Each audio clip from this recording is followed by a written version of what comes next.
Baik, saya akan melanjutkan pada konteks upaya kesehatan yang bersifat kuratif.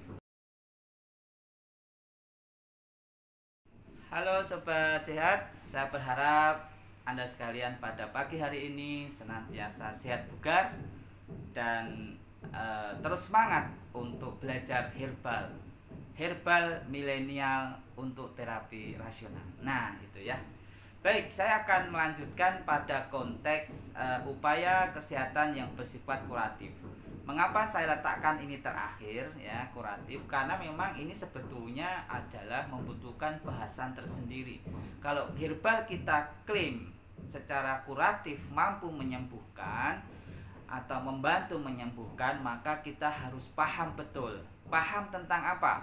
Kalau pengertian menyembuhkan berarti ada unsur pendekatan kausatifnya. Kausatif itu penyebab dari sakit itu.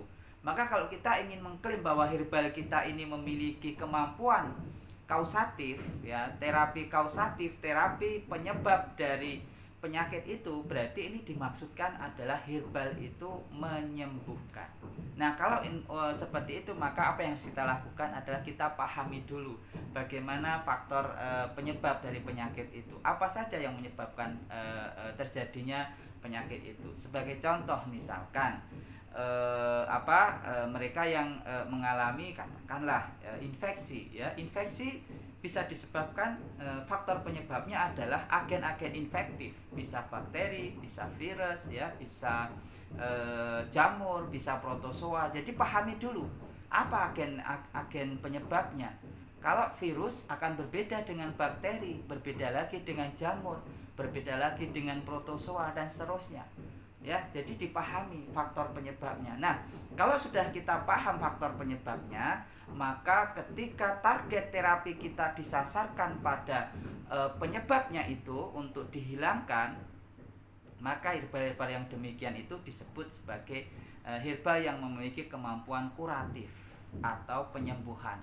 Nah, untuk itu perlu dilandasi oleh pembuktian yang kuat. Ketika kita mengklaim bahwa herbal yang kita pakai ini memiliki kemampuan untuk kuratif begitu, maka ini hal yang sangat panjang untuk kita bahas. Tetapi secara prinsip, ketika Sobat Sehat ingin mengklaim herbal itu adalah untuk kuratif, pastikan Sobat Sehat tahu betul apa faktor resiko, faktor penyebab dari penyakit itu, dan kemudian faktor penyebab itu yang menjadi target terapi yang kita lakukan dengan herbal. Maka kalau kita berpikirnya sudah benar seperti ini, maka terapi kuratif itu menjadi terapi yang rasional. Pada kasus infeksi katakanlah, mesti gejalanya demam. Nah, demam itu bukan penyebab, demam itu hanya gejala. Kalau kita menggunakan ramuan untuk meniadakan demam, itu pendekatannya paliatif, sudah saya jelaskan tadi. Tetapi faktor penyebabnya belum diselesaikan, belum ditangani. Faktor penyebabnya apa? Ya agen infektif tadi. Bisa jamur, bisa virus, bisa apalagi tadi bakteri, protozoa dan sebagainya. Maka kuasai ya, bagi Anda yang ingin mendalami betul tentang ramuan-ramuan herbal untuk kuratif, maka Anda harus betul-betul paham tentang patogenesis suatu penyakit atau apa faktor penyebab dari penyakit itu. Maka Anda akan menemukan satu target terapi yang fokus kepada penyebabnya, dan itulah yang disebut dengan herbal yang bisa kita gunakan untuk pendekatan kuratif. Maka dalam konteks ini saya kasihkan contoh, misalkan Anda yang mengalami batuk misalkan. Batuk bisa disebabkan karena rangsangan mekanik, bisa karena alergi, bisa juga karena infeksi. Nah, kalau batuk karena infeksi, berarti faktor penyebabnya agen infektif, salah satunya bakteri.